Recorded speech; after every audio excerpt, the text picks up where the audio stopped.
Afghanistan's foreign minister's visit to India, and we witness the shadow of a silenced press. Hello, you are watching The Global Eye exclusively from the editor's desk. New Delhi witnessed a rare diplomatic moment this week, the visit of Afghanistan's foreign minister Amir Khan Muttaqi to India. The visit was meant to mark a thaw between the two nations and the possible upgrade of India's technical mission in Kabul to a full-fledged embassy. What could have been a gesture of regional outreach turned into a controversy that questions India's moral compass. And what is the reason? Women journalists were barred from attending the Afghan minister's press briefing in New Delhi. Now let's know the facts. When, what and where. The incident unfolded around October 10 to 11, 2025 during Amir Khan Muttaqi's engagements in Delhi. A press interaction was scheduled, but when journalists gathered at the venue, only male reporters were allowed entry. Women journalists were either not invited or stopped at the gate. The message was unmistakable. The Taliban's patriarchal rules had been imported onto Indian soil. How far is this true? And is this acceptable?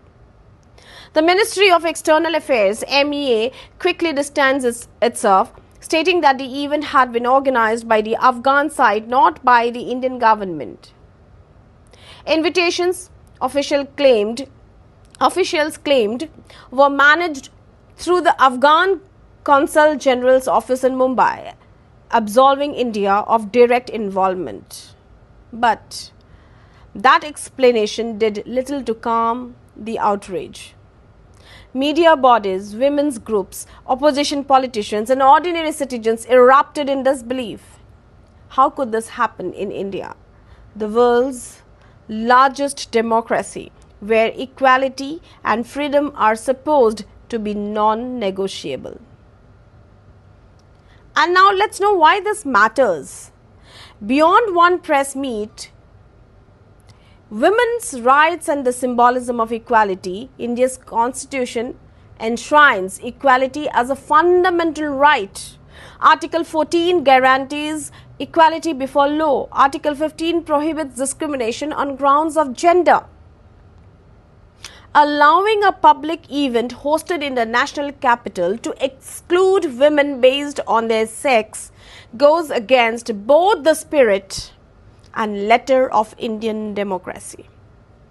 It's not just about who gets to attend a press briefing. It's about what India stands for. When a visiting delegation brings along the mindset that women have no place in professional or public life, and that mindset is quietly accepted, it sends a chilling message that India's ideals are negotiable. How far is this true? Are India's ideals negotiable? Let's talk about press freedom and gender parity. Journalism thrives on diversity of voice and perspective. To exclude women journalists from covering a major diplomatic visit to rob the public of half the narrative. In a profession already dominated by power and politics, gender parity in the press is an essential symbol of social progress. Allowing such exclusion doesn't just silence women, it compromises the integrity of the news itself. For a press corps that prides itself on freedom, this incident was a moral test, and unfortunately most failed. And let's talk about diplomacy versus democracy, the balancing act. India's dilemma is understandable but unacceptable. Diplomatically, New Delhi wants to re-engage with Kabul for regional stability, trade and counter-terror cooperation. Engaging the Taliban, however, reluctantly is seen as a geopolitical necessity. But the moment diplomatic pragmatism begins to erode foundational democratic values, the cost becomes greater than the gain. Tolerating gender-based exclusion on Indian soil isn't neutral protocol. It's complicity through silence. And when we see the institutional responsibility and precedent, if one foreign mission can exclude women journalists, what prevents others from following suit? And diplomatic discretion must not become a backdoor for discrimination. India, as the host, holds moral responsibility to ensure equal access and representation, irrespective of who organizes the event. And what are the justifications given? Those in defense say it was the Afghan side's call. The press event was arranged by the Taliban's diplomatic mission. India had no control over the internal protocol. Diplomatic courtesy demanded restraint. To avoid a public spat, the Indian side may have quietly accepted the guest preferences. And what about the cultural sensitivity? Some argue that respecting another nation's customs, even when disagreeable, is part of diplomatic etiquette.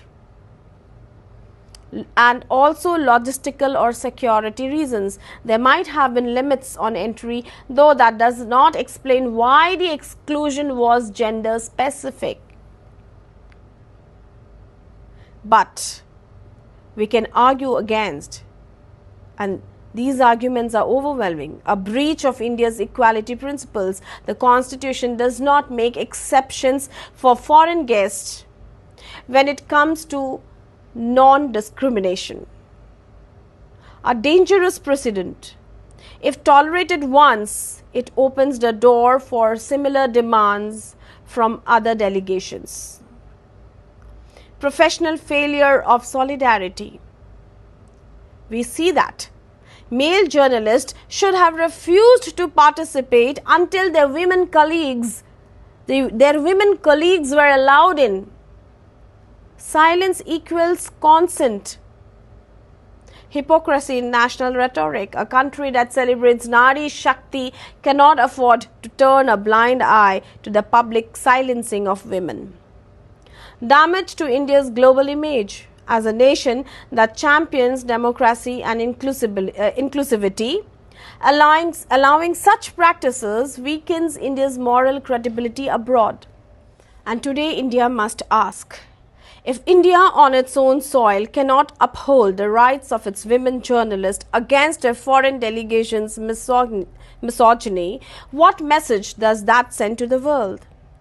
Should diplomatic protocol ever be allowed to override constitutional equality? Why did the male journalist not walk out in protest?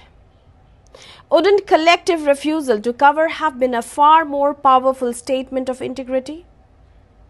Is India's press corps becoming too accustomed to compliance in the face of power, whether political or foreign? Can India continue to engage with regimes that blatantly suppress women while claiming to champion women's empowerment at home? A strong moral stance. If we take a strong moral stance, let's be clear. This exclusion was wrong. It was deeply wrong. No diplomatic nicety can justify turning a blind eye to discrimination, especially in a nation that has long prided itself on pluralism and equality. To say India had no role is not good enough. When injustice happens under your roof, the host cannot shrug and walk away. A stronger message should have been sent, either through protest, intervention, or parallel inclusion for the excluded women journalists. But we didn't see that. This was missing. And equally, the media fraternity itself failed. Male journalists who were allowed entry should have refused to participate. That act of solidarity would have sent a thunderous message that the Indian press stands united for equality, not access. Journalism loses its soul when it becomes silent in the face of exclusion. And if you look at the bigger picture, this event is not just about Afghanistan's rigid gender norms. It's a mirror to India's conscience. Are we so eager for diplomatic engagement that we are willing to let our core values bend?